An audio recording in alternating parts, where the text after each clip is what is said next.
petite anecdote, sur notre ERP, on a fait pas mal de développement pour répondre au mieux à nos besoins. Et en fait, pendant un temps, il fallait plus toucher à notre ERP parce qu'il y avait des changements qui se faisaient.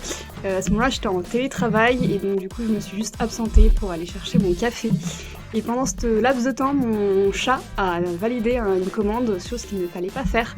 Et donc du coup, j'ai dû me justifier en me disant c'est pas moi, c'était mon chat, mais difficile à faire passer quand même.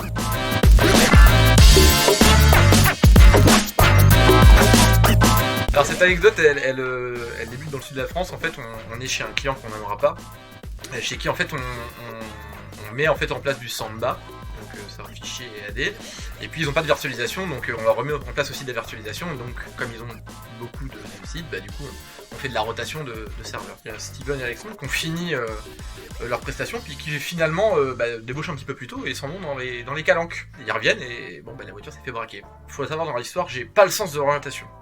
Il n'y a pas que ça, mais... il n'y a pas que ça, mais j'ai pas le sens de l'orientation. Et puis, on arrive là-bas, je dépose Alexandre avec le serveur qu'on a dans le coffre, parce qu'on fait des rotations. Et puis je vais garer la voiture. On arrive, en fait, c'est un serveur qui était pas du tout comme les autres, c'était un vieux serveur, et on se rend compte que c'est un très vieux serveur. Et on se rend compte aussi, donc ça va être important pour la suite de l'histoire, que le serveur de backup qui est à côté n'est pas allumé. Donc déjà, erreur que je ne referai pas.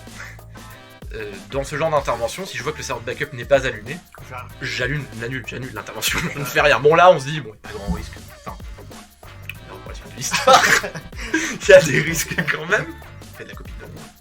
Puis à un moment donné, je dis à Alexandre, tu t'es gouré, t'as fait le shutdown sur un mauvais serveur, mon terminal qui répond plus. Ok. Je vais à côté, je fais, tu t'es gouré, le serveur il est éteint. Vous voyez la suite arriver, on allume le serveur. Le serveur ne répond plus. Il est down. Donc Johannes il était à distance en train de nous épauler. Alors je lui raconte, alors il est en sueur de l'autre côté. Il commence à pas rigoler.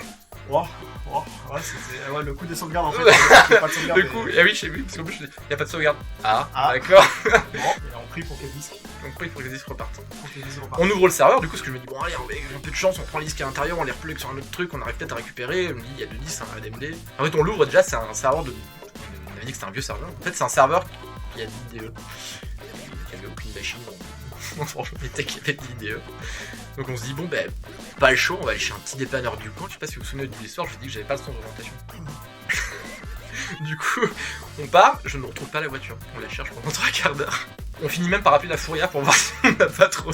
Ils n'ont pas retrouvé la voiture. On finit par retrouver la voiture au bout de 45 minutes.